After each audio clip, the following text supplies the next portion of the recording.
कहावत होती है स्कॉटलैंड के एक छोटे से शहर से, जहां पर हमें हेलम नाम के एक टीनेजर लड़के को दिखाया जाता है जो अपने पिता के साथ रहता है।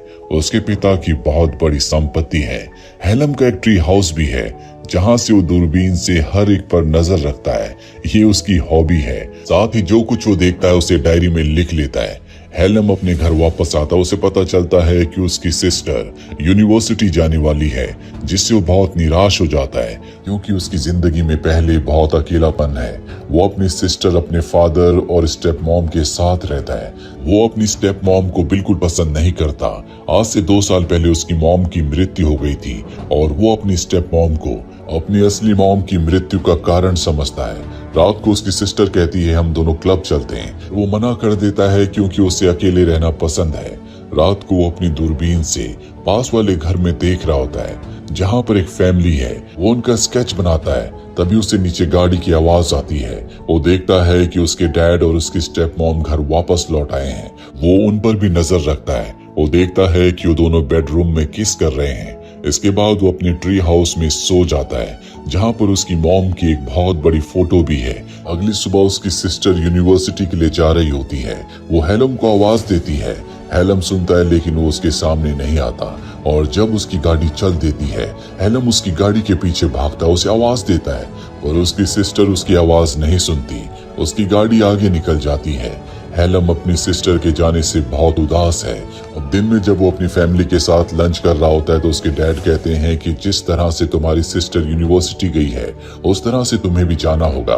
तुम नए दोस्त बनाओ और अपनी अर्निंग के सोर्स ढूंढो। और वो कहता है कि मैं यूनिवर्सिटी नहीं जाना चाहता, ना ही मैं दोस्त बनाना चाहता हूँ, मैं इसी घर में रहूंगा। दरअसल हेलम को लगता है कि उसकी स्टेप मॉम उसे यहाँ से भगाना चाहती है, इसीलिए वो यहाँ से चला जाता है। शाम को जब वो वापस लौटता है तो देखता है कि उसके डैड और स्टेप मॉम उसी के बारे में बात कर रहे हैं। उसके डैड कहते हैं कि मैं हेलम को मना लूंगा। हेलम वहां से चला जाता है और उस झील के पास आ जाता है जहां पर उसकी मॉम की बोट डूब गई थी, जिससे उनकी 2 साल पहले मृत्यु हो गई। यहाँ पर उसके डैड भी आ जाते हैं। वो अपने डैड से पूछता है क्या आपने और स्टेप मॉम ने मेरी असली मॉम को यहाँ पर डुबाकर मार दिया था। उसके डैड कहते हैं कि इस बात में कोई सच्चाई नहीं है। तुम्हारी मॉम ने उस रात को बहुत ज्यादा स्लीपिंग पिल्स खा ली थी, जिसके बाद वो यहाँ पर आई और पानी में गिर गई। वो बाहर नहीं निकल पाई, इसमें हमारी कोई गलती नहीं है। और हेलम को इन सब बातों पर विश्वास नहीं है। अब जब वो अपने ट्री हाउस में जाता है तो देखता है कि कुछ लड़कों ने उसके पूरे ट्री हाउस को खराब कर दिया है। इसीलिए वो सारा सामान लेकर अपने घर में आ जाता है। उसकी स्टेप मॉम को उसकी वो डायरी मिल जाती है जिसमें वो लोगों के स्केचेस बनाता था, उनके बारे में हर एक चीज लिखता था। उसके बारे में भी हेलम ने बहुत कुछ लिखा हुआ है जिसे वो पढ़ लेती है।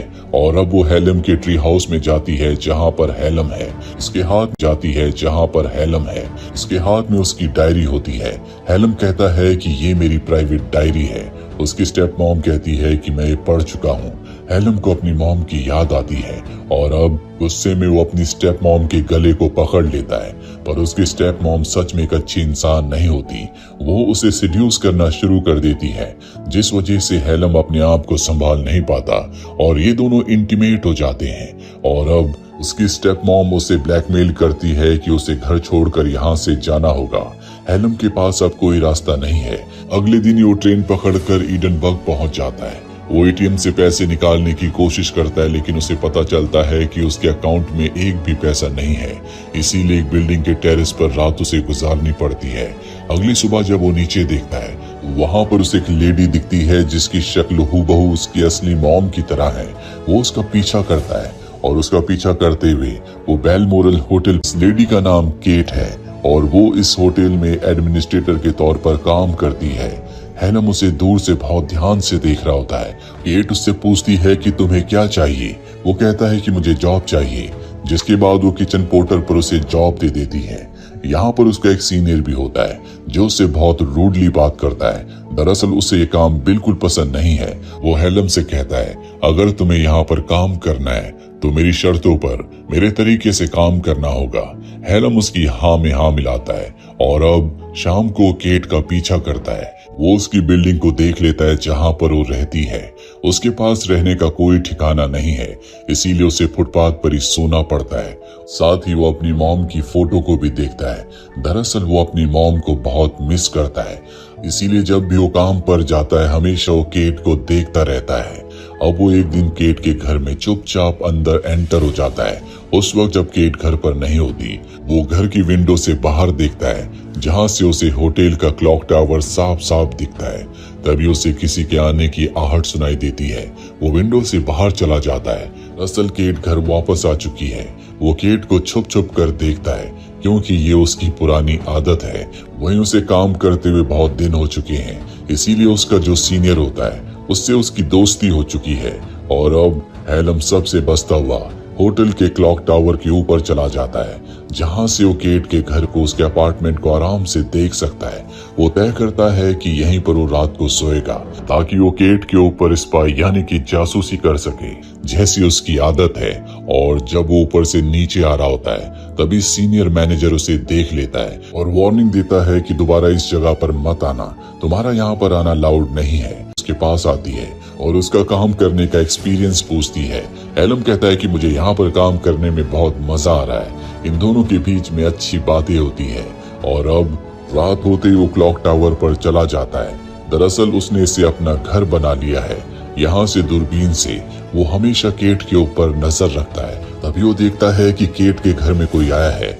जब वो ध्यान से देखता है तो ये सीनियर मैनेजर होता है, जिसने उसे ऊपर से नीचे आते हुए देखा था। वो देखता है कि केट और वो आपस में इंटीमेट हो रहे हैं। वो उनकी बातें सुनना चाहता है, इसीलिए केट के घर की छत पर चला जाता है, जहां से वो इन दोनों की बातों को सुनता है। उसे पता चलता है कि सीनियर मैनेजर पहले से शादीशुदा है, उसकी एक बेटी भी है। केट के साथ उसका एक्स्ट्रा मैरिटल अफेयर है।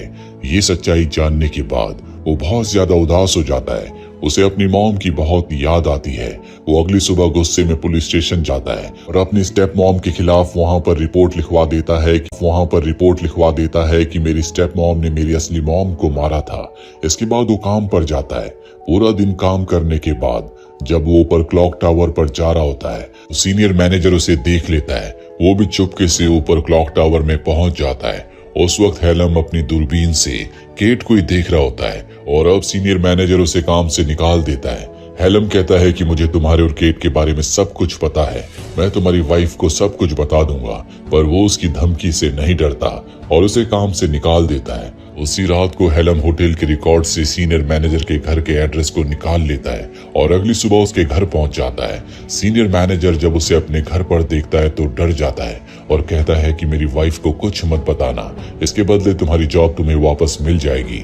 हेलम उसकी वाइफ को कुछ नहीं बताता, उसकी जॉब उसे वापस मिल चुकी है। अब उसे केट अपने केबिन में बुलाती है और कहती है कि होटल में एक नई वैकेंसी है, फ्रंट पोर्टर की, भी बहुत अच्छी है। वो उस पोस्ट के लिए अप्लाई कर देता है। उसे वो पोस्ट मिल जाती है, जिससे हेलम बहुत खुश हो जाता है। और अब रात को केट के छत पर जाता है। वहीं हमें होटल के सीनियर मैनेजर को दिखाया जाता है, जो क्लॉक टावर से हेलम की दूरबीन से उसे देख लेता है कि वो केट की छत पर है। जिसके बाद वो केट के घर जाता है और केट के साथ इंटीमेट होता है। ऊपर से हेलम इस सब कुछ देख रहा होता है। सीनियर मैनेजर को पता है कि हेलम ऊपर से सब कुछ देख रहा है, पर उसे इस बात से कोई फर्क नहीं पड़ता। इसके बाद हेलम वापस क्लॉक टावर में आ जाता है और अपनी मॉम के लेटर को पढ़ता है, जो कि उसकी बर्थडे पर उसकी मॉम ने उसे दिया था। दरअसल आज उसका बर्थडे है। अगली सुबह जब वो काम पर जाता है तो उसके पास केट आती है, उसे बर्थडे विश करती है, जिससे हेलम को बहुत खुशी होती है। यहाँ पर उसका नया सीनियर भी है, जिसका नाम एंडी है। रात को ये तीनों के तीनों ड्रिंक करने के लिए जाते हैं, क्योंकि हेलम आज 18 साल का हो चुका है। एंडी बहुत ज्यादा शराब पी लेता है और वो नशे में केट से कहता है कि मुझे पता है कि तुम्हारा और सीनियर मैनेजर का आपस में अफेयर है, मैं तुम्हें बहुत पसंद करता हूँ, वो आदमी तुम्हें डिजर्व नहीं करता। और केट उसकी बातों पर ज्यादा ध्यान नहीं देती। एंडी वहां से चला जाता है। यहाँ पर हेलम और केट भी बहुत ज्यादा शराब पी लेते हैं, इसीलिए हेलम को केट अपने घर ले जाती है, जहाँ पर वो उसे सेड्यूस करना शुरू कर देती है। हेलम उसे किस करता और कहता है कि इससे ज्यादा मैं कुछ नहीं कर सकता, पर मैं तुम्हारे साथ सो जरूर सकता हूँ। इसके बाद ये दोनों की दोनों एक बेड पर सो जाते हैं। वहां से हेलम उसी रोशनदान को देखता है, जहां से वो सीनियर मैनेजर को और केट को नीचे इंटीमेट होते हुए देखा करता था। आज केट के साथ वक्त बिताकर वो बहुत खुश है। अगली सुबह वो केट के पास जाता और कहता है कि मैं तुम्हारे साथ डेट पर जाना चाहता हूँ, पर केट साफ साफ मना कर देती और कहती है कि रात को जो कुछ हुआ उसे भूल जाओ। हेलम इसके बाद रिसेप्शन पर आ जाता है जहां पर वो एंडी के साथ खड़ा होता है। तभी एंडी को कॉल आता है और अब वो हेलम से कहता है कि तुम्हें 405 में किसी लेडी ने बुलाया है, अर्जेंट है। जिसके बाद हेलम 405 रूम में चला जाता है। वहां पर कोई नहीं होता और अगले पल उसके सामने केट आ जाती है। केट कहती है कि मैंने तुम्हें यहाँ पर बुलाया है। इसके बाद ये दोनों एक दूसरे को किस करते हैं और इंटीमेट हो जाते हैं। दरअसल केट को भी हेलम का साथ अच्छा लगता है। उस देर के बाद केट जब बाहर जाती है तो सीनियर मैनेजर उससे लड़ रहा होता है। दरअसल केट उससे नाराज है। वो उसे मनाने की कोशिश करके घर पहुंच जाता है। हेलम भी इनका पीछा करता है। वो देखता है कि सीनियर मैनेजर केट के साथ जबरदस्ती करने की कोशिश कर रहा है, इसीलिए अंदर जाकर वो सीनियर मैनेजर के ऊपर हमला कर देता है और सीनियर मैनेजर उसे पंच मारकर नीचे गिरा देता है और उसके बारे में सब कुछ केट को बता देता है कि किस तरह से क्लॉक टावर से दूरबीन से वो छुप छुप कर उसे देखता है और कई बार उसके छत की रोशनदान से भी सीनियर मैनेजर वहां से चला जाता है। और अब केट हेलम से पूछती है, क्या तुम मेरा सच में पीछा किया करते थे? तुम ऐसा क्यों करते थे?